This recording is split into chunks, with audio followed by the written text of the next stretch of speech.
Hi, I'm Nora. I'm 62 years old, and for the past 3 years, I'd been living in the house I bought 40 years ago with my son Marcus and his wife Vanessa. I thought I was doing the right thing, helping them get on their feet after they hit some financial troubles. Turns out, I was just making it easier for them to stab me in the back. It started one Thursday afternoon when my friend Ruth came over for coffee. Nora, you look exhausted, Ruth said, settling into the kitchen chair. Are they still treating you like their personal maid? It's not that bad, I said, pouring her coffee. Marcus is just stressed about work. Stressed? The boy hasn't worked in 6 months, and that wife of his. Ruth, please. She leaned forward. I'm serious, Nora. Last week at the grocery store, I heard Vanessa on the phone talking about getting rid of the old lady. Those were her exact words. My hands froze on the coffee pot. What? She was laughing about it with someone. Said something about how you'd come crawling back within a week. That doesn't make sense. This is my house. Is it? Legally, I mean. Didn't Marcus handle some paperwork for you last year? My stomach dropped. The refinancing documents. He said it was just to get me a better rate. Nora. Ruth's voice was sharp now. Please tell me you read what you signed. He's my son. I trusted him. That evening, I was washing dishes when Marcus walked into the kitchen. Vanessa was right behind him, her arms crossed. Mom, we need to talk, Marcus said. What's wrong, honey? This living arrangement isn't working out anymore. Vanessa and I need our space. I turned around slowly. Your space? Marcus, this is my house. Vanessa laughed. Is it, though? Because according to the deed, it's Marcus's house now. What are you talking about? Marcus wouldn't meet my eyes. Those papers you signed last year? That wasn't refinancing, Mom. You signed the house over to me. You what? My voice came out as a whisper. Look, I'll give you a week to find somewhere else. That's fair, right? Fair? Marcus, I raised you. I gave you everything. And now it's time for you to stand on your own 2 feet, Vanessa interrupted. We're not running a nursing home here. I'm 62, not 90, and I've been paying all the bills with money from the house equity we let you access, Marcus said. But that's done now. You've got until next Friday. And if I refuse to leave? Marcus finally looked at me, and I didn't recognize the coldness in his eyes. Then I'll call the police and have you removed for trespassing. Your choice, Mom. After they left, I sat in the dark kitchen for an hour before calling Ruth back. He tricked me, I said when she answered. The house is in his name now. That bastard. Nora, listen to me carefully. Do you have copies of any documents? I have everything. Bank statements, the original deed, mortgage papers, all of it. Good. Tomorrow morning, you're calling my lawyer. Her name is Patricia Chen, and she's brilliant. Don't let Marcus know what you're doing. What am I doing? Ruth's voice was fierce. You're getting everything back, and you're making sure that ungrateful snake regrets the day he crossed you. Friday morning, I sat in Patricia Chen's office watching her review my documents. This is fraud, Patricia said flatly. Clear-cut elder financial abuse. He represented these as refinancing documents, correct? Yes. He said I needed to sign to get a better interest rate. And you have the original deed in your name? From 1985? Patricia smiled. Mrs. Coleman, your son is an idiot. These documents won't hold up in court for 30 seconds. But here's what I suggest. Let's not tip our hand yet. What do you mean? He expects you to fight, to beg, to make a scene? Don't. Let him think he won. Meanwhile, we move everything you own out of his reach. But the house? We'll get the house back. But first, let's secure your other assets. Do you have retirement accounts? Savings? About $340,000 in my IRA, another $89,000 in savings, and my late husband's life insurance invested in mutual funds, around $150,000. Does Marcus have access to any of it? No, I never gave him my banking passwords. Good. We keep it that way. Here's what we're going to do. That afternoon, I met Ruth at the bank. My new account manager, David, was expecting us. Mrs. Coleman, I've prepared new accounts at our sister branch across town as Miss Chen requested, David said. All your funds will be transferred by Monday. What about my Social Security deposits? Already rerouted to the new account. Your son won't be able to trace any of it. Ruth squeezed my hand. How do you feel? Terrified? Excited? Angry? Good. Use that anger. Saturday evening, Marcus cornered me in the living room. Vanessa stood in the doorway, smirking. Have you found a place yet, Mom? Marcus asked. I've been looking. You've got 6 days. Don't make this harder than it needs to be. Can I ask you something, Marcus? What? When did you stop loving me? His face twitched. That's not fair. When? Was it when your father died and I worked 2 jobs to keep you in private school? Or when I paid for your wedding? Or maybe when I let you move back in after you lost your job? Vanessa stepped forward. Maybe it was when you started acting like you owned the place. Oh, wait. You don't anymore. Vanessa, enough, Marcus said. But he didn't sound convinced. No, she needs to hear this, Vanessa continued. You're pathetic, Nora. Clinging to your son because you've got nobody else. Well, we're done being your emotional support animals. I stood up slowly. I see. Thank you for clarifying. So you'll leave quietly? Marcus asked. Oh, I'll leave. You won't hear a peep from me. Monday morning, Ruth picked me up with her truck. My neighbor Tom was there with his son's moving van. Mrs. Coleman, I can't believe what they're doing to you, Tom said. My mother-in-law is staying with us. I can't imagine kicking her out. Some people have no decency, Ruth said. We worked fast. Furniture my parents left me, family photos, my grandmother's china, my jewelry, important documents. Everything went into the trucks. By noon, my bedroom was empty except for the furniture Marcus bought last year. Where's all your stuff going? Tom asked. Storage unit across town.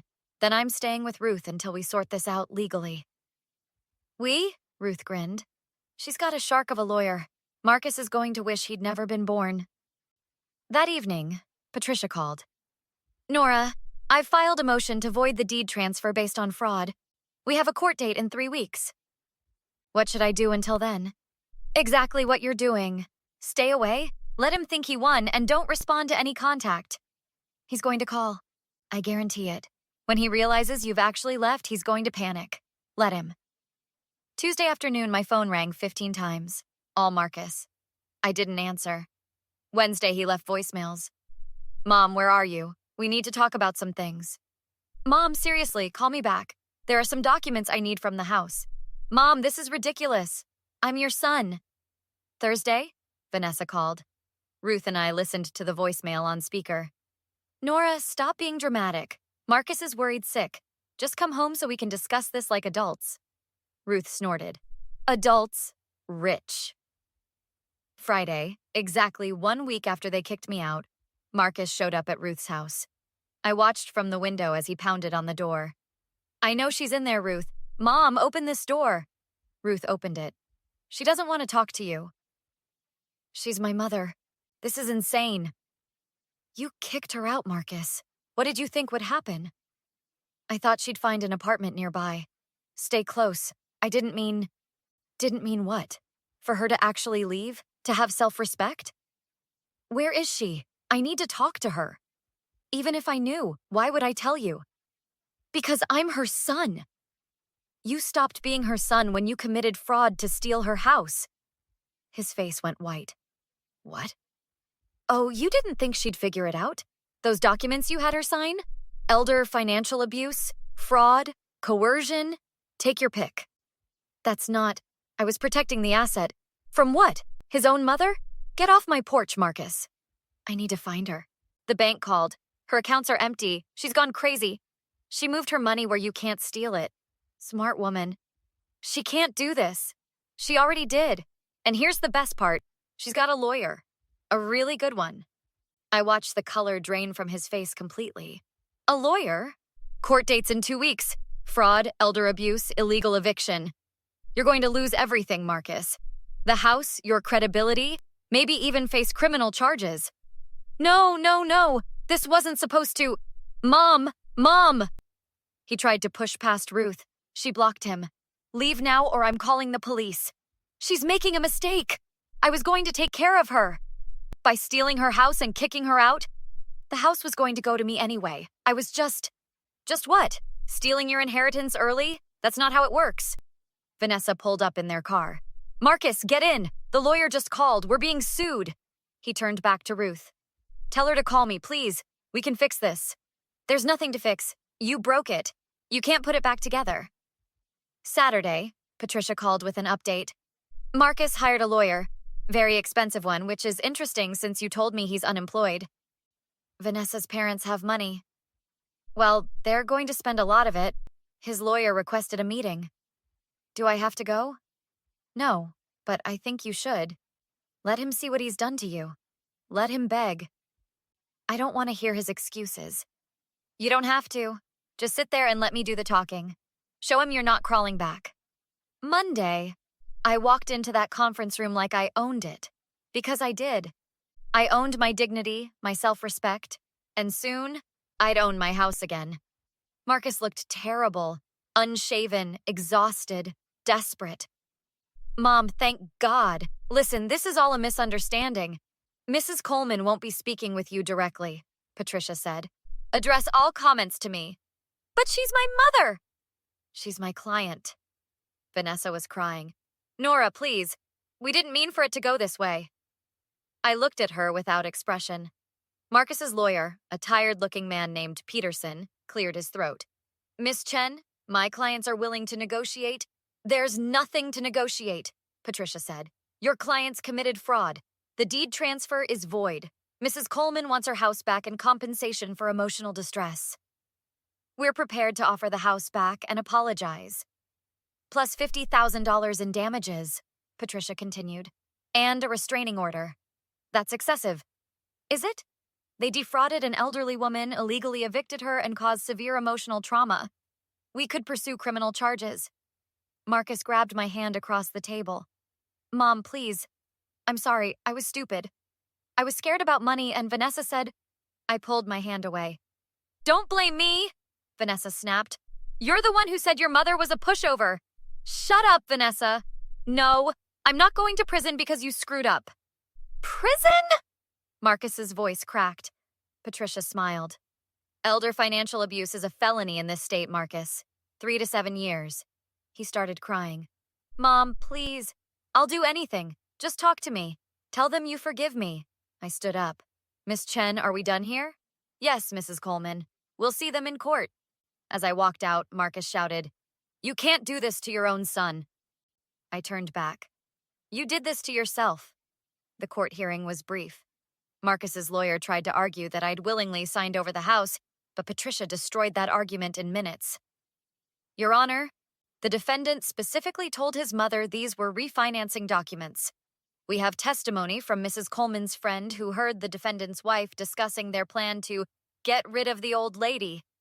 This is textbook fraud. The judge, a stern woman in her 50s, looked at Marcus with obvious disgust. Mr. Coleman, did you represent these documents as refinancing papers? Yes, but I was planning to take care of her. By evicting her from her own home? The deed is voided. The house reverts to Mrs. Coleman. You have 72 hours to vacate. Additionally, you'll pay $35,000 in damages and court costs. Your Honor, we don't have that money, Peterson said. Then I suggest your clients get jobs. Next case. Outside the courthouse, Marcus tried one more time. Mom, wait. Please. Can we just talk? No. I'm your son. Your only child. You're really going to cut me out of your life? Ruth appeared beside me. She already did, 2 weeks ago when you showed who you really are. Vanessa was sobbing against their car. We're going to lose everything. My parents are furious. They're cutting us off. Good, Ruth said. Marcus's voice turned angry. This is insane. I made one mistake. One mistake? I finally spoke. You didn't make a mistake, Marcus. You made a choice. You chose to lie to me, steal from me, and throw me away like garbage. I said I'm sorry. So what? Sorry doesn't give me back the nights I couldn't sleep. Sorry doesn't erase what you said to me, how you made me feel worthless. I didn't mean. Yes, you did. You and Vanessa both. You thought I was weak, that I'd come crawling back because I had nowhere else to go. You don't. We're all you have. No, Marcus, you had me. Past tense. I have Ruth. I have Patricia. I have my dignity. What do you have? He had no answer. 3 days later, Ruth and I returned to the house. It was trashed. Holes in walls, broken cabinets, spray paint on the floors. They did this out of spite, Tom said, surveying the damage. Want me to call the police? Yes, Patricia said, appearing behind us. Destruction of property. Add it to the list. Over the next month, I had the house repaired. Patricia filed additional charges for the vandalism. Marcus was arrested, spent a night in jail, and was given community service and probation. Vanessa filed for divorce. 6 months later, I was having coffee with Ruth in my kitchen, when Patricia called. Nora, Marcus's lawyer reached out. Marcus wants to apologize, wants to know if there's any chance of reconciliation. What did you tell him? That I'd ask you? But I know what you're going to say. Then why ask? Because you need to say it out loud. For yourself. I thought about the boy I'd raised. The man who betrayed me. The stranger who tried to destroy me. Tell him no. Tell him I have nothing to say to him. Now or ever. Done. After I hung up, Ruth raised her coffee cup. To new beginnings. To knowing your worth, I countered. We clinked cups. My phone buzzed. A text from an unknown number. Mom, please, I've changed. Give me another chance. I blocked the number and finished my coffee. Some doors, once closed, should stay that way. Have you ever had to cut toxic family members out of your life? How did you find the strength? Share your story in the comments below and don't forget to like and subscribe for more true stories of standing up for yourself.